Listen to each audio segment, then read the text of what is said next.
कोई चलता पद चिन्हों पर कोई पद चिन्ह बनाता है वही सार्थक इस जग में दुनिया में पूजा जाता है।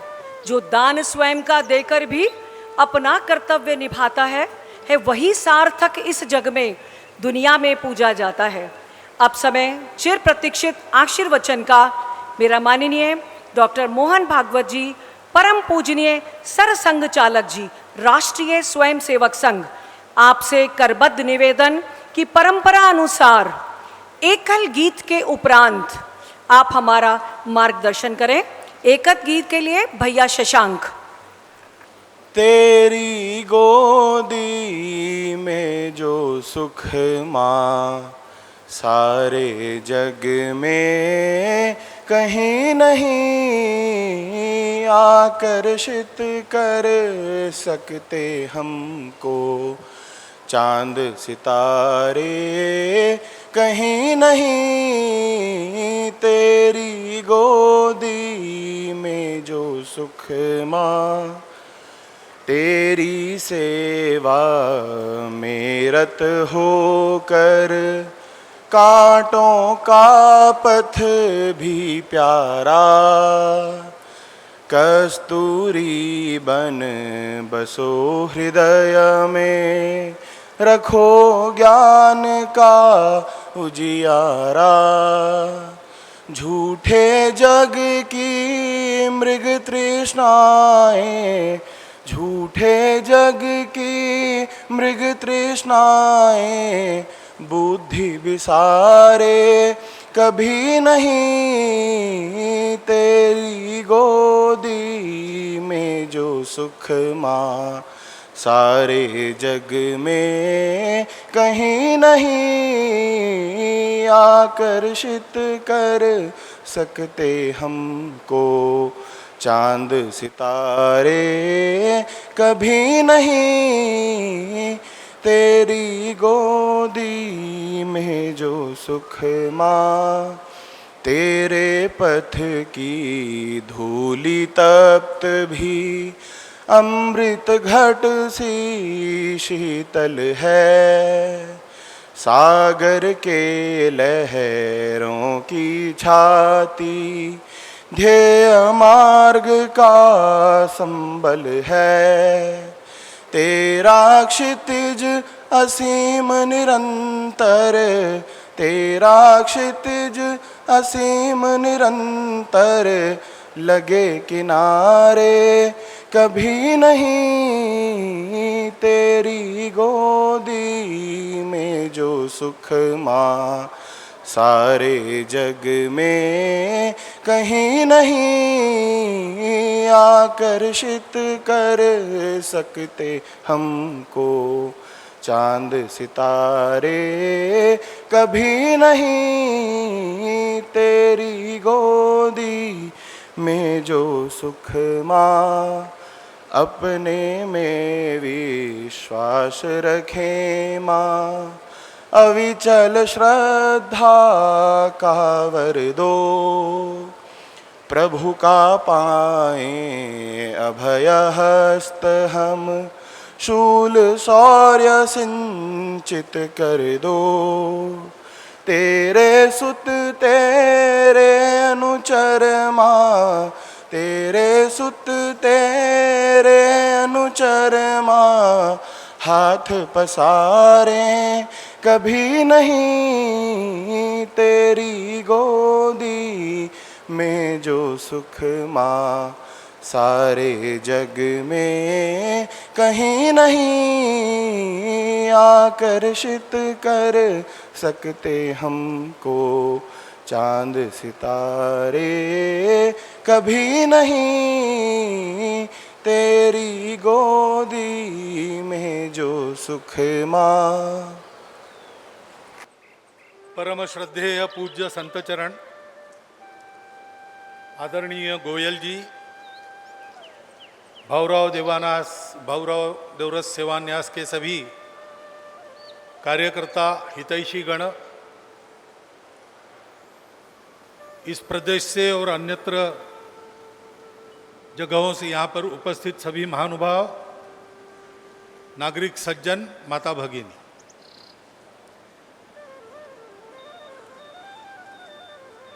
गोयल जी ने कहा कि मैं कुछ मार्गदर्शन करूं। मुझे लगता है उसकी आवश्यकता नहीं है। जो आपने देखा, न्यास के बारे में एक वीडियो आपने देखा और बहुत सारी जानकारियां यहां आपको मिली, तो वही अपने आप में एक बड़ा मार्गदर्शन है। जो काम हो रहा है उनको काम करने वाला ही मार्गदर्शन कर सकता है। मार्गदर्शन कार्यकर्ता कर सकता है। आप कार्य कर रहे हैं। मैंने भाऊराव देवरस सेवा न्यास का कोई काम किया नहीं है, बस उन्होंने बुलाया, मैं आया, उसके कारण उनको लगता है कि उनका उत्साह बढ़ा, तो मेरा किया कराया नहीं है, वो उनके अंदर की भावना है जो उनका उत्साह बढ़ाती है। तो कुछ भी ना करने वाला क्या बोले, क्या मार्गदर्शन करे। उसके बाद ये बात है कि मार्ग दो बिंदुओं के बीच में होता है। एक आदमी कहाँ है, वहां से उसने कहाँ जाना तय किया है, ये निश्चित होने के बाद ही मार्ग तय होता है। तो आप कहाँ है, आपने अपना एक स्थान अपनी सेवा से उत्पन्न किया है, वहां आप है, आप उसको भली भांति जानते हैं। और अभी आपने अपनी भावी योजना भी यहां घोषित कर दी है, तो वहां तक जाना है, तो मार्ग तो निश्चित हो गया, आपको दिखाने की आवश्यकता नहीं। परंतु मुझे संघ में फ्रेंड, गाइड एंड फिलोसोफर ऐसा कहते हैं। तो गाइड तो आपको आवश्यकता नहीं है, और फ्रेंड तो हूं ही, मेरा किसी से झगड़ा नहीं है, और अच्छा काम करने वाले सभी मित्र जगत के मित्र होते हैं। हम उनके मित्र ऐसा नहीं, वो सबको अपना मित्र बनाते हैं। अब रही बात फिलोसोफर की, तो ये चीज भाषण में बड़ी काम आती है। तो ये जब सब कुछ हो रहा है और सब जानते हैं क्या हो रहा है, कैसे करना है, उसके बारे में तत्व की चार बातें बोलकर, क्योंकि सबसे लंबा समय मेरे लिए रखा गया है, काम करने वाले 2 मिनट, 4 मिनट, 5 मिनट बोले, मेरे लिए उन्होंने 50 मिनट का समय रखा है। तो कुछ तो यहाँ आज सुबह भोजन किया, उसको न्याय देना पड़ेगा। कुछ भी काम करता नहीं, एक काम दिया है, वो जितना हो सके उतना करना। इसी भावना से मैं आपके सामने कुछ बातें रख रहा हूं। न्यास के लिए, न्यास के कार्यकर्ताओं के लिए केवल नहीं, उनके लिए है, वो जानते भी है। और भी जानने वाले बहुत यहां बैठे हैं, लेकिन हो सकता है कि किसी को नहीं मालूम, और मालूम है तो भी विस्मृत हो गई। उनके पुनर्स्मरण के लिए कुछ बातें बता रहा हूं।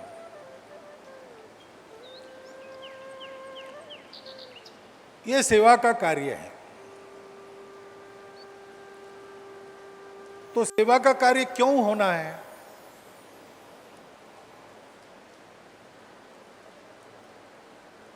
क्योंकि हमारे यहां जीवन का दिखने वाला भाग यही माना गया है।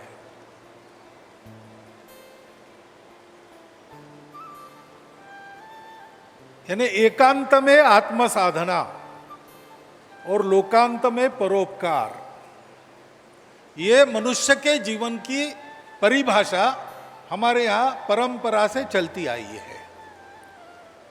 और जिसका जीवन ऐसा है, वो दिखने में कैसा भी हो, उसके पास पैसा हो या नहीं हो, किसी पद को उसने प्राप्त किया नहीं किया हो, हम अपने बच्चों को उसी की कहानियां बताते हैं। बहुत से लोग वैसा होने का प्रयास करते हैं, बहुत से लोग नहीं भी करते हैं, लेकिन सब लोग अपने बच्चों को उन्हीं की कहानियां बताते हैं।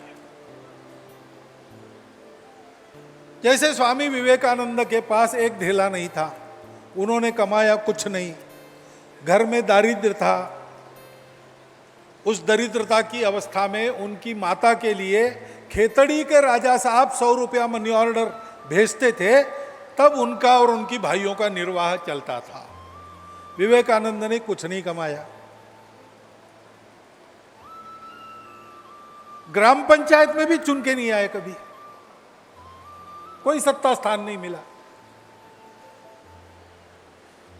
सर्वधर्म परिषद के लिए वहां गए शिकागो, तो उस भूमि में पहुंचने के बाद कुछ नहीं था पास में, तो जहाज में लोड होने के लिए खोखे पड़े थे लकड़ी के, कार्डबोर्ड के, उसमें उनको एक रात गुजारनी पड़ी। इतना अकिंचन, और उस समय तो अप्रसिद्ध थे बिल्कुल। और आप में से किसी ने उनको देखा नहीं, वो पीढ़ी चली गई। और अपने भ्रमण के दौरान वो ऋषिकेश में तो आए थे, लेकिन जो 7.25 लाख स्थान भारत के माने जाते नगर ग्रामों को मिलाकर, उसमें कितने जगह वो स्वयं गए थे मालूम नहीं। रिश्ते में हमारे कुछ लगते नहीं, लेकिन स्वामी विवेकानंद का नाम भारत का प्रत्येक व्यक्ति जानता है। केवल भारत का नहीं, दुनिया के बहुत सारे व्यक्ति जानते हैं। हम श्राद्ध अगर करते हैं और करते समय ध्यान रखते हैं, तो पिताजी के तरफ के 3 पूर्वज और माताजी के तरफ के 3 पूर्वज, इतने हमको प्रतिवर्ष सुनने के लिए मिलते हैं। चौथी पीढ़ी उसके पहले की, हमारे पहले 8वीं पीढ़ी के पूर्वज हम नहीं जानते। वो हुए इसलिए हम हुए हैं, लेकिन हम उनके नाम को भूल गए। और हमारा कोई संबंध नहीं है, ना हमारी पीढ़ी के है, न कुछ कमाया, न कहीं कुर्सी पर बैठे। लेकिन स्वामी विवेकानंद सबको पता है, देश भर में उनकी मूर्तियां लगी है, क्योंकि हमारी ये भावना है। और ये हमारी केवल भावना नहीं है, ये सत्य है कि मनुष्य जीवन के मनुष्यता की, मनुष्य के भीतर धीरे धीरे प्रस्फुटित होने वाली दिव्यता की हर एक अभिव्यक्ति सेवा है। मनुष्य और पशुओं में यही एक बात फर्क करती है। लोग कहते हैं मनुष्य पशुओं से इसलिए अलग है कि उसके पास बुद्धि है, कॉग्निटिव बुद्धि है। वो देखता है, समझता है, विचार करता है, निष्कर्ष निकालता है, उसके आधार पर और कुछ आगे बढ़ता है। लेकिन अब यह केवल मनुष्य की विशेषता नहीं है, अब यह भी पता चला है कि ऐसा तो चिंपांजी भी करता है, ऐसा तो व्हेल मछली भी करती है, डॉल्फिन्स भी करते हैं। भाषा सहित कई बातें मनुष्य की जो विशेषताएं मानी जाती थी, वो कम अधिक प्रमाण में पशुओं में भी मिलती है। तो मनुष्य की विशेषता क्या है? मनुष्य की विशेषता है संवेदना। वो केवल अपने दुख दर्द का, सुख का विचार नहीं करता, जो दूसरे है ऐसा दुनिया में दिखता है। जैसे मैं यहां बोल रहा हूं, आप सुन रहे, तो आप दूसरे हो गए, मैं इधर हो गया, दिखता ऐसे है। लेकिन वो दूसरा कोई दुख में है तो अकेला मनुष्य सुखी नहीं होता। बहुत ज्यादा बताने की आवश्यकता नहीं, आप अनुभव कर सकते हैं। आपके मन में बड़ा आनंद है, हंसते खेलते हैं, आप खेल रहे, चल रहे, बड़ा आनंद है। लेकिन एक ऐसे घर में पहुंच गए या जगह पहुंच गए जहां पर कोई हादसा हुआ है, कोई दुर्घटना हुई है, सब लोग गंभीर है, तो आप वहां पर हंसते खेलते नहीं रह सकते। और आप बड़ी निराशा में हैं, बड़े उदास है, लेकिन मित्रों की हंसने खेलने वाली संगति में पहुंच गए, तो आपके न चाहते हुए भी आप हंसते हैं। ये अनुभव ले लीजिए, लिया ही होगा आपने, ये अपना अनुभव है। ये संवेदना है, ये क्यों है? अस्तित्व की एकता के सत्य के कारण है। इसलिए अपने आप पर घर में बूढ़ी दादी या नानी शिशु को समझाती है, बेटा सूर्यास्त के बाद पेड़ों को हाथ मत लगाना, वो भी सोते हैं। यानी उसका भी जीवन है, उसको भी सोना है, जीना है। ये सारी बातें मनुष्य भांप लेता है और ये हर एक मनुष्य में है, हर एक मनुष्य में। सिखाना नहीं पड़ता,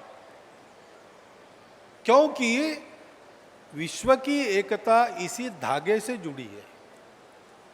सब अलग अलग दिखने वाला विविध प्रकार का पशु, वनस्पति, प्राणी, जड़, चेतन, चराचर, अणु, रेणु, ये कितना भी अलग दिखता हो लेकिन वो अंदर से जुड़ा है। इस सत्य को हमारे पूर्वजों ने पहचाना। जो नित्य की अनुभूति मनुष्यों की है उसके पीछे का रहस्य उन्होंने जाना और इसलिए जीवन की एक विधा परंपरा के नाते अपने यहाँ जो चलती आ रही है वो यही है कि मनुष्य उस सत्य को पकड़े और ये प्रत्यक्ष अनुभव करे कि मेरे में भी वही है, वो दूसरों में जो दूसरों में है। सब में मैं हूं और मुझ में सब है।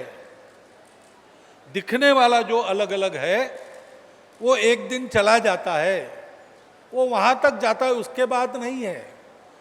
लेकिन जो दिखने वाला है उसके दिखने के पहले भी वो एकता थी। ये दिख रहा है तब भी है और ये नहीं दिखेगा फिर से तब भी वो रहेगी। इसलिए सेवा को धर्म कहा गया है। सेवा धर्मो परम गहना। धर्म वो है जो समाज को जोड़ता है, बांधता है, ऊपर उठाता है, उन्नत करता है, बिखरने नहीं देता। केवल संपर्क से नहीं होता, केवल नेटवर्किंग से नहीं होता है। संपर्क का अर्थ कांटेक्ट नहीं है केवल, वो तो एक दूसरे के मन को जानना। आपके मन की बात बिना कुछ आपके कहे मैं देखकर समझ लेता हूं। मेरे मन की बात बिना कुछ मुझे सुने आप लोग समझ लेते हो। इतना अंतर्गत तादात्म्य स्थापन करना, इसको संपर्क कहा गया है। और इसलिए भगवान भी कहते हैं कि लोक संग्रह करना है। उस लोक संग्रह की पहली सीढ़ी है लोक संपर्क, दूसरी सीढ़ी है लोक संस्कार और तीसरी सीढ़ी है लोक योजना। सेवा लोक संग्रह के लिए की जाती है। सेवा किसी पर उपकार नहीं है। अभी विश्वस्त मंडली बैठी थी, उन्होंने अपने अनुभव सुनाए और अनुभव का एक समान निष्कर्ष यह है कि हम सेवा करते हैं तो हमारा जीवन बदल जाता है। अपने बंधुओं को अच्छा जीवन मिले इसलिए हम सेवा करते हैं। होता है, उनमें भी परिवर्तन होता है, उनको अच्छा जीवन मिलता है। लेकिन उससे ज्यादा महत्वपूर्ण बात है कि हमारा अपना जीवन बदल जाता है। हम जब कहते हैं कि सेवा बड़ा पुण्य का काम है तो वो पुण्य स्वर्ग में आपकी सीट रिजर्व होती है ऐसा नहीं है। वो पुण्य ऐसा है कि आपके जीते जी आपका जीवन इस पृथ्वी पर स्वर्ग बन जाता है। अपने सारे पाप क्षालित हो जाते हैं सेवा करने से और लोगों में संपर्क स्थापित होता है। संपर्क नहीं है तो समस्या है। आज दुनिया के सारे कलह देखिए आप, बहुत सारे युद्ध चलते हैं, थमने का नाम नहीं लेते। और कारण क्या है? ये मन का मन से संपर्क टूट गया है। कभी यही सारे लोग इकट्ठा रहते थे। आप इतिहास देख लीजिए। परंतु धीरे धीरे संपर्क विच्छेद हो गया। फिर एक की बात दूसरे को समझ में न आवे, समझने न आवे इसलिए झगड़े होवे, झगड़े होने से दूरियां और बढ़ी और इस कगार पर आ गए कि दुनिया तबाह हो गई तो परवाह नहीं, लेकिन उसको तो मार देंगे। मैं तबाह हो गया तो परवाह नहीं, उसको तो नष्ट कर दूंगा। यहां तक बातें जाती कैसी है? क्योंकि विचार में इसका विचार नहीं है, अधूरी दृष्टि है। सब लोग अलग अलग है, जिसको अंग्रेजी में कहते हैं फ्रैगमेंटरी अप्रोच। वो होने के कारण सब अलग अलग है, एक से दूसरे का कोई वास्ता नहीं है। ये जब समझ में आता है कि हम जब किसी को नष्ट करते हैं तो हम अपने आप को भी नष्ट ही करते हैं। मैं जब एक पेड़ तोड़ता हूं तो मेरे जीवन की आगे की कुछ संभावनाएं मैं बंद कर देता हूं सदा के लिए। अपने उन्नति के लिए कुछ करता हूं, उससे दूसरों का नुकसान होता है तो मेरी उन्नति नहीं होती, मेरी अधोगति ही होती है, मैं विनाश की ओर ही जाता हूं। इसलिए तथागत ने अनुशासन अपना देते हुए कहा, सब्ब पापस्स अकरणम। ये पाप क्या है? परपीड़ा। परोपकार पुण्याय पापाय परपीड़न। नहीं करना। कुशलस्स उपसंपदा। आजीविका अपनी करो, अपने जीवन को बनाओ, लेकिन कुशलता पूर्वक।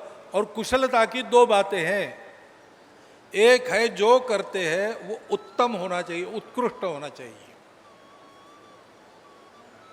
आप जो करते हैं वो केवल काम नहीं है आपका, स्वकर्म कुसुमों से आप भगवान की पूजा कर रहे हो। जीवन भगवान की पूजा है, जीवन जीना उसकी आराधना है। इसलिए जो करोगे वो उत्कृष्ट है। भगवान की पूजा में उपकरण लाएंगे, बर्तन लाएंगे, आप साफ करके लाएंगे, चमकते हुए नजर आएंगे। फूल लाएंगे, बासी नहीं लाएंगे, ताजे तोड़कर लाएंगे, बिना सूंघे अनाघरात भगवान को अर्पण करेंगे। तो अपना काम भी उत्कृष्ट होना चाहिए, क्योंकि वो भगवान के चरणों में अर्पित होने वाला है। और दूसरी बात है कि उससे दूसरों को कष्ट नहीं पहुंचना चाहिए। वो अगर धर्म का काम है तो उसमें सत्य होना चाहिए, उसमें करुणा होनी चाहिए, उसमें शुचिता होनी चाहिए, और वो तपस्या संपन्न होने वाला होना चाहिए।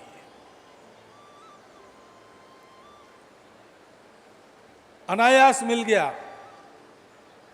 किसी का ध्यान नहीं था, मैंने उठा लिया, मेरे पास है, उसमें समाधान नहीं, उसका भी चाहिए, छीन लिया, ये सब नहीं चलता है। ऐसा होना चाहिए।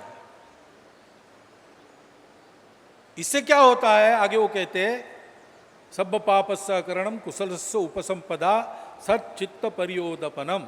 इससे चित्त शुद्धि करते जाओ। ये परिश्रम का काम है, तपस है।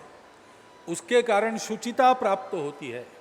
शुचिता प्राप्त हुई तो सत्य प्राप्त होता है, और सत्य मिल गया, इसका अनिवार्य लक्षण ये है कि मैं ये समझता हूं कि जो मुझ में है वही आप में है।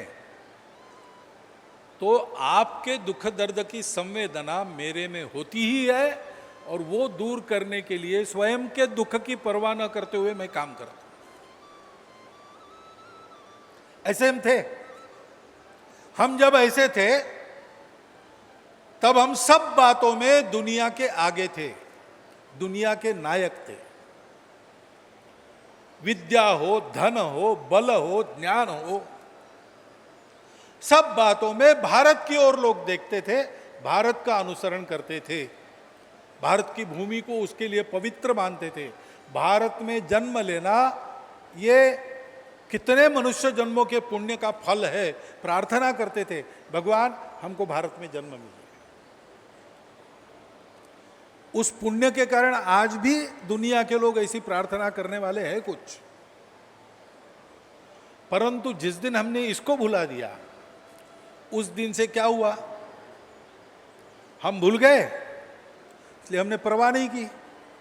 हम एक दूसरे तो दूर होते चले गए, आपस में झगड़े भी होते चले गए। फिर हमारा स्वार्थ पूरा करने के लिए हमने बाहर वालों को बुलाया। हमारे लिए तो बाहर वाला कोई होता नहीं, लेकिन दूसरे को बुलाकर उसके हाथ से सांप मरवाया, सांप जिसको हम समझते थे। और इसलिए हम गुलाम बने। फिर हमारा शोषण हुआ, हमारा धन चला गया, क्योंकि हमने अपने स्वत्व को भुला दिया ना।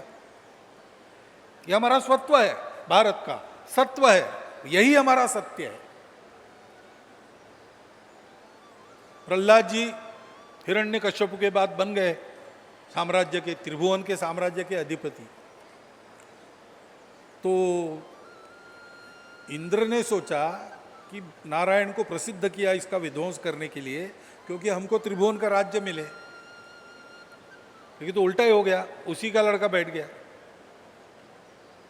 तो अपने गुरु को पूछा हो कब क्या करना चाहिए। बृहस्पति ने कहा आप कुछ मत करो, वो अपने पुण्य के बल पर, अपने शुद्ध निष्कलंक चारित्र और भक्ति के आधार पर वो नारायण का कृपा प्राप्त है, उसको प्रसाद मिल गया। अभी मत कुछ करना, अब रुको, राज्य चलने दो, कभी जाना उनके पास मांग लेना। तो कितने हजार वर्ष होने के बाद पता नहीं, लेकिन दरबार में याचक बन के इंद्र चले गए और प्रहलाद को कहा कि आपकी प्रतिज्ञा है, याचक दरबार में आता है, विमुख नहीं जाना चाहिए, तुम्हें जो मांगूंगा आप देंगे, ऐसा बताइए, आपका ये तो प्रण है। प्रहलाद ने कहा ये मेरा प्रण है, वो मैं पूर्ण करूंगा, तुम जो मांगोगे दूंगा। मुझे पता चल गया कि तुम इंद्र हो और तुम क्या मांगने वाले हो, इसका भी अनुमान मेरे पास है, लेकिन वो भी तुम मांगोगे, राज्य मांगोगे, मैं दे दूं। इन्होंने कहा नहीं नहीं, राज्य हमको नहीं चाहिए, हमको आपका बहुत शुद्ध सत्व है वो दे दीजिए, मैं उससे आकर्षित हूं, बाकी राज्य वगैरह उसकी चाह नहीं। तो प्रहलाद ने कहा ठीक है, उदक पात्र लाया, संकल्प किया, पानी छोड़ दिया, सत्व प्रहलाद ने दे दिया। उसके शरीर से सत्व पुरुष एक आकृति निकली और चली गई इंद्र के। प्रहलाद ने पूछा आप कौन हो, यहाँ क्या कर रहे थे मेरे शरीर में, वहाँ क्यों जा रहे हो। उसने कहा भाई मैं तुम्हारा सत्व हूँ, तुमने दे दिया, मैं जा रहा हूँ। गया। उसके बाद एक दूसरी आकृति निकली, भाई आप कौन हो और आप क्यों जा रहे हो, सत्व को मैंने दे दिया, वो तो गया।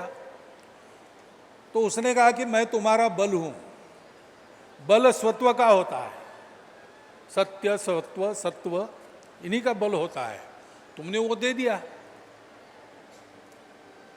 तो मैं उसके पीछे पीछे जा रहा हूं। और एक निकले, उन्होंने कहा आप तीसरे महाशय हो, जा रहे हो, क्यों जा रहे हो, कौन हो। उसने कहा मैं ओज हूं, जहां सत्व और बल है वहां ओज रहता है। तो ये दोनों उधर चले गए तो मैं उनके पीछे जा रहा हूं। फिर एक माताजी निकली, प्रहलाद जी ने कहा ये माताजी आप कौन हो, आप क्यों मुझे त्याग रही हो।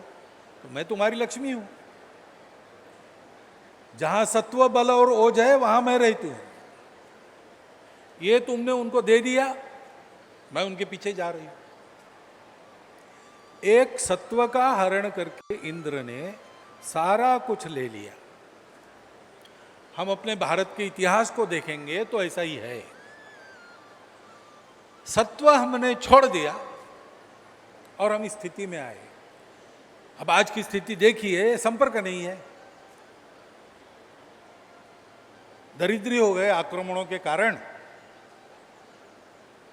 सुजल सुफल मलय जो शीतल मातृभूमि अभी भी हमारे पास है, लेकिन वो अपने तरफ से प्रयास करती है हमको सुख में बढ़ाने की, लेकिन हम ऐसे कर्म दरिद्री हो गए कि हम उसका लाभ नहीं ले सकते। और अभी भी दुख है, अभाव है।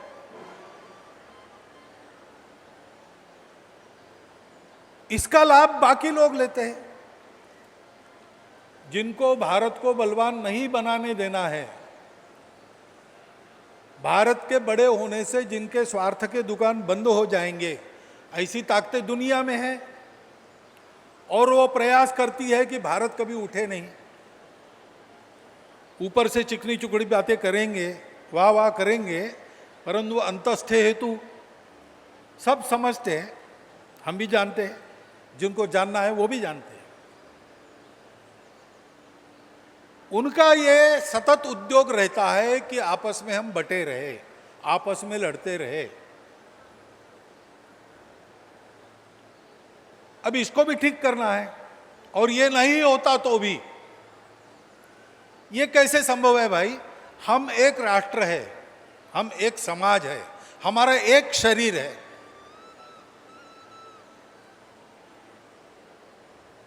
जन गण मन ऐसा हम कहते हैं, हम मन से एक है। कितना भी कुछ दिखता हो, कितने भी झगड़े होते हो, कितनी भी ऊट पटांग बातें हम एक दूसरे के बारे में कहते हो, जब भारत की सीमा पर आक्रमण होता है सारा देश ये सारे भेद भूल जाता है और खड़ा हो जाता है उतने समय के लिए। ये कहां से आता है? ये अंदर का सत्य है। कोई महापुरुष ऐसे हैं जिनको लेकर हम देश में जाते हैं तो किसी का विरोध नहीं है, सब उस महापुरुष के स्मरण में जुट जाते हैं। विवेकानंद एक ऐसा नाम मैंने बताया, शिवाजी महाराज एक ऐसा नाम है। पौराणिक काल से अभी तक के भारत के सारे जीवन पर्व में ऐसे नाम है जिनके बारे में सारा देश एक मत है। उन पूर्वजों को हम अपने गौरव मानते हैं, अपने आदर्श मानते हैं। और कुछ बातें हैं उत्तर दक्षिण पूर्व पश्चिम सारे भारत में, केवल आज का भारत नहीं, जो पहले भारत था वो पूरी सीमा देख लीजिए, उसमें वो बातें हैं, बाकी दुनिया में नहीं है। इस पूरे भूभाग में रहने वाले आज किसी देश के नाम से जाने जाते हो, किसी पूजा का अवलंबन करते हो, आपस में बहुत विरोध भी रखते हैं, लड़ते भिड़ते भी है, एक दूसरे को नीचा दिखाने का प्रयास भी करते हैं, लेकिन उनके रोजमर्रा के जीवन को देखें तो कुछ बातें उनमें समान है। कहां से आई पता नहीं चलता, कहीं भी जाओ इस भूभाग में।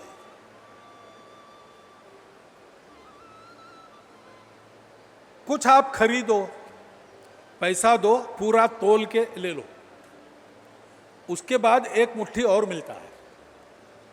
अनेक नाम है उसके, पस्तूरी, उधर महाराष्ट्र में कहते हैं पासंग, ऐसा नाम है। 100 आम खरीदो, ऊपर से 5 मिलता है। क्यों मिलता है? किसी ग्रंथ में है क्या? प्रवचन में महात्मा परंपरा से इसको बता रहे क्या? नहीं है। मांगने वाला आता है, उसको देना है, तो बच्चे के हाथ से दिलवाते हैं। वो सीखता है, अपने घर में भरा पड़ा है, जरूरतमंद आ गया, परिचित हो न हो, वास्तव में उसको चाहिए नहीं चाहिए विचार नहीं, मांग रहा है ना, देना, अपने राशि से उठाकर उसको देना। हमारा स्वभाव बनाने वाली कुछ बातें ये सब में चलती है। आज हम भले ही कहो हम ये नहीं है, वो नहीं है, हम भारत के नहीं है, हम हिंदू नहीं है, ये सर्वत्र ये है। शादी ब्याह में पहना जाने वाले वेश से लेकर उसमें चलने वाले गीतों से लेकर कई बातें ऐसी चलती है। ये जो सत्य है अंदर का, वो बाहर लाना है, क्योंकि हम एक है और हम एक है। इसका मतलब है कि हम में से एक भी पीछे रहा तो हम सब पीछे हैं। आप कितना भी अपने बलबूते आगे जाओ, आपका बड़ा पहलवान जैसा शरीर है, कोई रोग होता नहीं, कुछ नहीं, अच्छा आहार, अच्छी निद्रा, सब कुछ ठीक है, लेकिन एक पैर लूला लंगड़ा है तो आपको लोग पहलवान कहेंगे नहीं। कितने भी बड़े आप दिखते हो, आपको लूला लंगड़ा ही कहेंगे। ये हो नहीं सकता एक राष्ट्र पुरुष, एक समाज पुरुष में, कि कुछ लोग आगे चले जाए और बाकी लोग पीछे रहे। हमारा अपना एक रूप है, हमारे परिवार के कारण पूरे परिवार का एक रूप है, वैसे हम जिससे अभिन्न रूप से जुड़े, ऐसे एक समाज के रूप में, राष्ट्र के रूप में हमारा एक रूप है। हम बड़े सुंदर है, लेकिन परिवार में गड़बड़ है तो जैसे हमारा रूप कलंकित होता है, वैसे हम और हमारे परिवार अच्छे रहे लेकिन समाज में कुछ त्रुटियां हैं, अभाव है, दुख है, राष्ट्र में कुछ कमजोरी है, तो हमारा सबका मिलकर एक जो रूप है वो दुनिया में कलंकित होता है, अप्रतिष्ठित होता है। और इसलिए हमसे जुड़े हुए लोग, हमारे लोग, इस समाज के लोग, एक राष्ट्र के लोग जहां भी है वो असुरक्षित हो जाते हैं, अप्रतिष्ठित हो जाते हैं।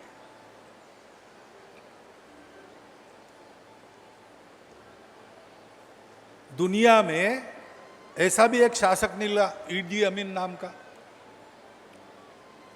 उसने 3 दिन का नोटिस देकर सब भारतीयों को निकाल दिया, शरीर पर जितने कपड़े उतने लेकर चले जाओ। उनको जाना पड़ा, देश विदेश में जाकर बसना पड़ा, बहुत कठिनाइयां झेलनी पड़ी। फिजी में से निकाल दिया गया। वहां तो भारत की परिस्थिति नहीं थी, लेकिन कैसे निकाले गए? इसलिए कि उस समय भारत के बल की कोई प्रतिष्ठा नहीं थी, और इसे जो मर्जी आए करो, भारतीयों के साथ कोई पूछने वाला नहीं है। आज ये परिस्थिति बदल गई है, और अधिक बदलनी चाहिए, बदलेगी। पर क्यों बदली है? भारत के बल की एक प्रतिष्ठा हो गई। अरे भाई, भारत के खिलाड़ी अव्वल आ सकते हैं। भारत भी चंद्रमा के दक्षिण भाग में, जहां कोई आज तक गया नहीं, वहां अपना यान उतार सकता है। भारत डटकर सीमा में खड़ा रहता है, उपद्रवियों को अंदर घुस के मारता है। ये प्रतिष्ठा भारत की बनी तो दुनिया भर के भारत, उनकी गर्दन ऊंची होंगी। पूछ लीजिए बाहर रहने वाले किसी को, वो बताएगा आपको। और इसलिए अपना यह समाज पुरुष निर्दोष होना चाहिए, उत्कृष्ट होना चाहिए। यह हमारा सबका कर्तव्य बनता है, और यही बात हमारे मनुष्यता को शोभा देती है। नहीं तो हम काहे के मनुष्य हैं? अकेले खा रहे हैं, दूसरों को मिल रहा है कि नहीं मिल रहा है इसकी परवाह नहीं, ये कैसे हो सकता है? और संघ के स्वयंसेवक सेवा करते, इसलिए सेवा करते हैं। संघ के स्वयंसेवकों को शाखा में जो पाठ मिला है वो यही मिला है, बाकी कुछ हम करते नहीं, उनको एक ही बात पढ़ाते। ये हमारा समाज है, ये हमारा राष्ट्र है, निश्शेष इसका प्रत्येक व्यक्ति हमारा अपना है, और अपना जीवन उनके लिए जीने में है, उनके लिए मरने में है। तो एक स्वाभाविक बात होती है कि जैसे जैसे संघ की शक्ति बढ़ती है, ऐसे काम खड़े हो जाते हैं। एक बहुत बड़े व्यक्ति मेरे पास आए कुछ साल पहले, और उन्होंने कहा कि भागवत जी, मैं आपके पास इसलिए आया हूं कि हमने बहुत कमा लिया, अब हमारी 5-7 पीढ़ियां बैठ के खा सकती हैं। अब हमको लगता है कि इस धन का उपयोग देश के लिए करना है, सेवा के लिए करना है। और आप बहुत सेवा करते हो संघ के लोग, तो आपका मॉडल हमको समझाइए, हम वैसी सेवा करेंगे। तो मैंने उनको कहा कि ये बिल्कुल मत कीजिए, आप हमारे मॉडल की सेवा मत कीजिए, आप अपने सोचिए, अपना मॉडल बनाइए, सेवा कीजिए, उसमें जो भी सहायता आपको चाहिए हम करेंगे। लेकिन ये हमारा मॉडल आपका नहीं बन सकता। वो क्यों नहीं बन सकता? मैंने कहा कि देखिए, आपने ही बताया इतना कमा लिया कि 7 पीढ़ियां बैठकर खाएगी और आप सेवा करेंगे, अच्छी बात है, हमारा 100% समर्थन है। ये बहुत उत्तम विचार आपके मन में आया, आप कीजिए, हम मदद करेंगे। लेकिन हमारा मॉडल कैसा है कि हमारा स्वयं सेवक वो खुद फटा कुर्ता पहनने वाला है, और उसको दुख दिखता है कहीं पर, वो जाके लग जा, विचार भी नहीं करता। अभी इन्होंने 21 महीने में बनाने का वचन दे दिया, कुछ विचार किया था क्या? कोई विचार नहीं किया, हिसाब नहीं किया था। ये यहाँ इतने सारे हॉस्पिटल ये सारे बने हैं, तो कुछ विचार किया था क्या? कैसे बनेगा, इतना बजट लगेगा, ये सेंटर्स होंगे? ऐसा नहीं, जहाँ आवश्यकता दिखती चली गई, काम करते चले गए। अपना समाज ऐसा है वो कम पढ़ने नहीं देता, और इसलिए काम खड़ा होते गया। मैंने उनको कहा कि ये आपसे नहीं होगा, आप अपनी योजना से कीजिए, बजट बनाइए, सेंटर्स बनाइए, क्या करना तय कीजिए, हम आपको पूरी मदद करेंगे। आपका संकल्प बहुत अच्छा है, सत्य संकल्प है, परंतु अलग प्रकार से है। हमारा संकल्प ऐसा है, क्योंकि ये दुख देखा नहीं जाता। जयप्रकाश बाबू दिल्ली के शिविर में आए बहुत पहले, 60 के दशक की बात है, और आए, देखा उन्होंने शिविर। बाद में प्रमुख कार्यकर्ताओं का परिचय, कुछ 30-40 कार्यकर्ता थे, परिचय प्रत्येक हमारे यहाँ बताते हैं, संघ आयु यानी कितने साल से संघ में है, तो बता रहे 40 साल, 30 साल, 50 साल। तो पूरा परिचय होने के बाद जयप्रकाश जी ने प्रश्न पूछा स्वयंसेवकों को कि इतने साल एक काम में आप टिके रहे, ऐसी क्या बात है? तो एक कार्यकर्ता खड़ा हो गया और उसने कहा कि देखिए, हम एक बात जानते हैं, इस समाज का दुख दर्द हमारे काम करने की प्रेरणा है। जब तक इस समाज में दुख दर्द है, हम काम करते रहेंगे, उसको मिटाए बिना हम चैन नहीं लेंगे। प्रेरणा यह है, उपकार की भावना नहीं है। मेरे अपने हैं, उनकी सेवा करनी है, उनको मेरे जैसा बनाना है, कम से कम मेरे जैसा। वो अभाव में न रहे, वो अज्ञान में न रहे, ये संपर्क स्थापित हो, फिर पूरा राष्ट्र पुरुष एक जीव बनकर खड़ा हो जाएगा। तो इसका अतीत इतना महान है, इसके पास विद्या अविद्या दोनों का इतना धन है, और इसके ज्ञान की विश्व को आवश्यकता है। इसके विश्व गुरु बनने को कोई रोक नहीं सकता अगर ये हो जाए। और इसलिए आपको अच्छा लग रहा है मेरा बोलना, पता नहीं कि शिष्टाचारवश आप तालियां बजा रहे हैं, लेकिन ये इसलिए कह रहा हूं कि इसमें हमको लग जाना चाहिए प्रत्यक्ष। अपने साधनों से हम सहयोग करते हैं, करना चाहिए, लेकिन कुछ समय निकालकर ऐसा प्रकल्प है उसमें भी आप लग सकते हैं, दूसरे प्रकल्प है उसमें भी आप लग सकते हैं, या अपने घर के आसपास बहुत सेवा की जरूरत है। अपने घर में काम करने वाले आते होंगे, किसी का ड्राइवर होगा, किसी का माली होगा, किसी के घर में बर्तन मांजने वाली होगी, उसके लड़कों को शिक्षा की जरूरत है, अर्थाभाव में शिक्षा नहीं ले पाते, उसके घर में चिकित्सा की आवश्यकता, अर्थाभाव में चिकित्सा नहीं हो पाती। उनका ध्यान रखें,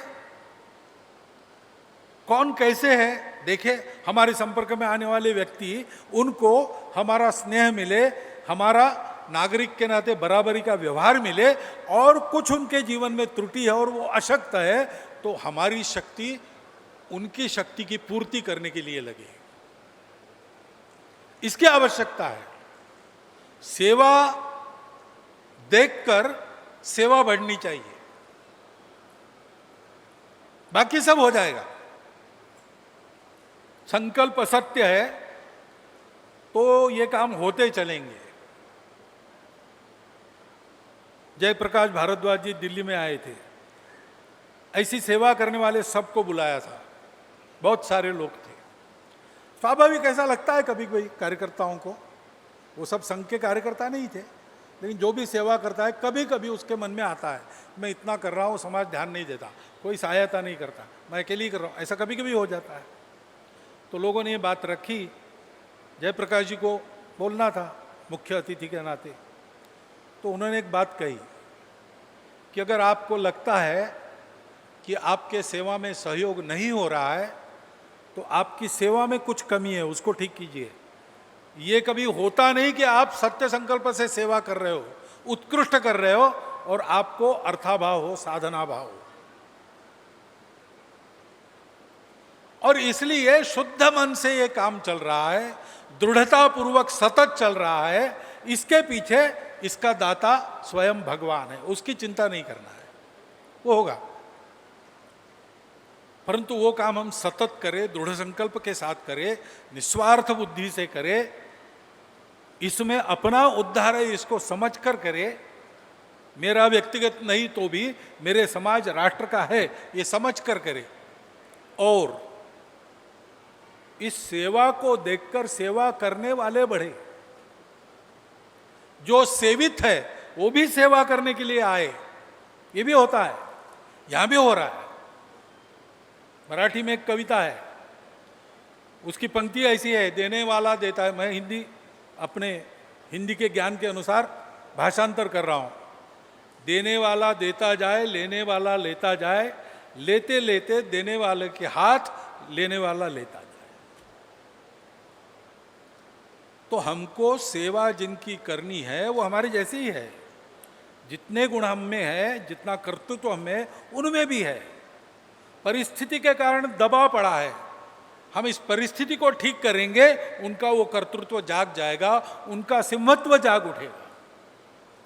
इसको ध्यान में रखकर इस सेवा को चलाना है। इस सेवा को ऐसे ही चला रहे, आवश्यकता है, क्योंकि ये पूरे समाज के, पूरे राष्ट्र के लिए अतीव आवश्यक काम है। इसके द्वारा मन का संपर्क स्थापित होता है, और जब मन का संपर्क स्थापित होता है तब सारे विभाजन मिट जाते हैं, सारे भेद चले जाते हैं, और एक राष्ट्र पुरुष एक मुट्ठी बनकर खड़ा हो जाता है, अपने विकास को करता है। और जैसा कि अपनी परंपरा है, अपने विकास में संपूर्ण विश्व का विकास करता है, मनुष्यता का विकास करता है। ऐसा जल्दी से जल्दी हो। हम सब अपने अपने छोटे गंतव्य लेकर आगे बढ़ रहे, ये सारा करना उस बड़े गंतव्य की पूर्ति करने के दिशा में एक कदम है। ये समझकर उस गंभीरता से, उस पवित्रता से अपने काम को हम सब करें, ऐसे विचार मेरे मन में ये सारा देख के आए। मार्गदर्शन के रूप में नहीं, मन में आया सो बोल दिया। जो सही है आप लीजिए, जो गलत है उसके लिए क्षमा कीजिए। धन्यवाद।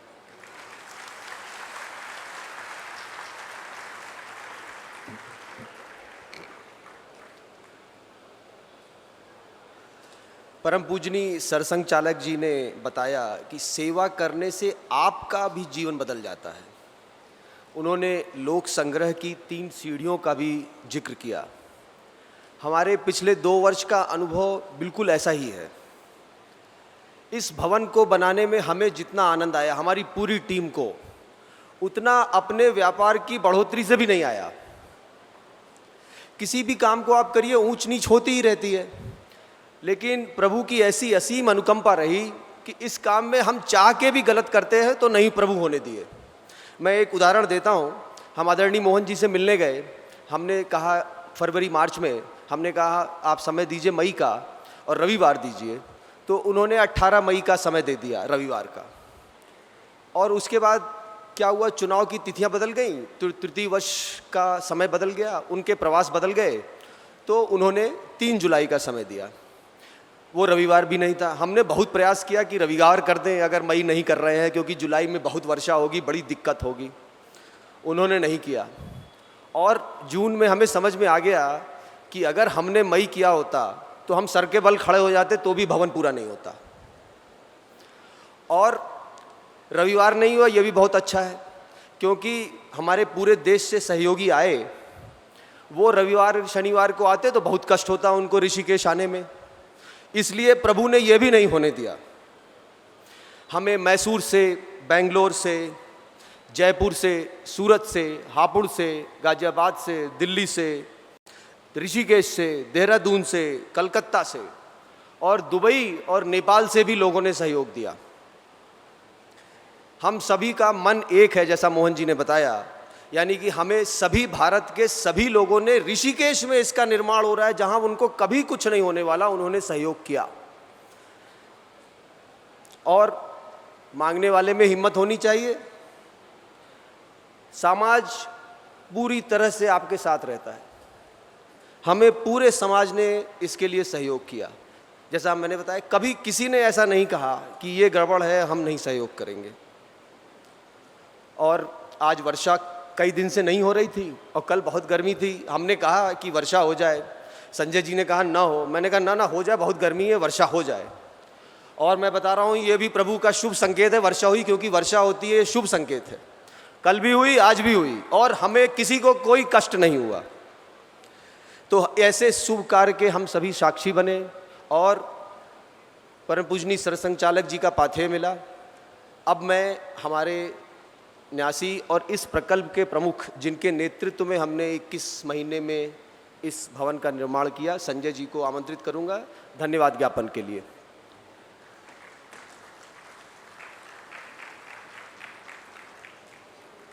अति सम्मानित मंच एवं कार्यक्रम में उपस्थित सभी प्रबुद्धजन एवं बहनों, संघ का कार्य करते हुए हम ये कहते हैं कि हम जो कार्य कर रहे हैं यह ईश्वरीय कार्य है। इस बात का प्रत्यक्ष अनुभव इस प्रकल्प के भूमि पूजन से लेकर निर्माण होने तक हमें अनेकों बार हुआ। हम ईश्वर के ऋणी हैं कि उन्होंने इस प्रकल्प के माध्यम से देवभूमि उत्तराखंड में जनता की सेवा करने का अवसर हमें प्रदान किया। बंधुओं, हम जानते हैं कि 2 वर्ष में पूर्व हमने भूमि पूजन के साथ निर्माण कार्य प्रारंभ किया था एवं निश्चित समय अवधि में यह कार्य पूर्ण भी हुआ। निश्चित ही यह कार्य हमारी निर्माण समिति के सदस्यों के अथक परिश्रम से संपन्न हो सका। हम इस अवसर पर उन सभी का आभार व्यक्त करते हैं। निर्माण कार्य में लगे सभी अभियंता बंधु, हमारी वास्तुकार, सभी कॉन्ट्रैक्टर्स एवं श्रमिक बंधुओं का भी हम धन्यवाद करते हैं, जिन्होंने दिन रात लगकर इस कार्य को समय से पूर्ण किया। हमारे सभी सहयोगियों के द्वारा हमें उदारतापूर्वक सहयोग के बिना इस लक्ष्य को पाना संभव ही नहीं था। हमारे सभी सहयोगी बंधुओं ने न केवल हमें आर्थिक सहयोग दिया बल्कि हमारा उत्साहवर्धन भी किया। हम सभी का एक एक करके यहाँ नाम लेना संभव नहीं है। ऐसे सभी महानुभावों का हम हृदय से की गहराइयों से धन्यवाद प्रस्तुत करते हैं। निर्माण कार्य के लिए अनेकों शासकीय अनुमति एवं सभी विभाग के अधिकारियों का हमें भरपूर सहयोग प्राप्त हुआ। हम उन सभी का भी धन्यवाद करते हैं। हमारे विचार परिवार के अनेकों संगठन एवं अनेकों कार्यकर्ताओं का हमें समय समय पर सहयोग प्राप्त हुआ। हम उन सभी के भी आभारी हैं। बंधुओं, जिनकी उपस्थिति मात्र से ही आज इस प्रकल्प ने पूर्णता को प्राप्त किया, ऐसे हम सभी के प्रेरणा स्रोत राष्ट्रीय स्वयंसेवक संघ के परम पूजनीय सरसंघ चालक आदरणीय श्री मोहन भागवत जी, जिन्होंने देश भर के अपने व्यस्तम प्रवास के बीच में से समय निकालकर इस भवन के लोकार्पण करने की हमारी विनती को सहज स्वीकार किया। संपूर्ण भावराव देवस सेवान्यास आज इस कार्यक्रम में आपकी उपस्थिति के लिए आपका आभारी है। यहाँ बहुत विशिष्ट संतगण हमारे निमंत्रण पर उपस्थित हुए। हम उन सभी के चरणों में प्रणाम करते हुए हम उनका भी धन्यवाद प्रकट करते हैं। उत्तराखंड के माननीय मुख्यमंत्री श्री पुष्कर सिंह धामी जी एवं यहाँ उपस्थित सभी विशिष्ट गणों के भी हम आभारी हैं। आप सभी आगंतुक महानुभावों का भी हम धन्यवाद करते हैं कि आपकी उपस्थिति से लोकार्पण कार्यक्रम सफल हुआ। अंत में मैं अपने न्यास का आभारी हूँ कि इतने महत्वपूर्ण प्रकल्प प्रमुख का दायित्व देकर इस पुण्य कार्य में मुझे एक कार्यकर्ता के नाते कार्य करने का अवसर प्रदान किया। एक बार आप सभी का बहुत बहुत धन्यवाद। भारत माता की जय।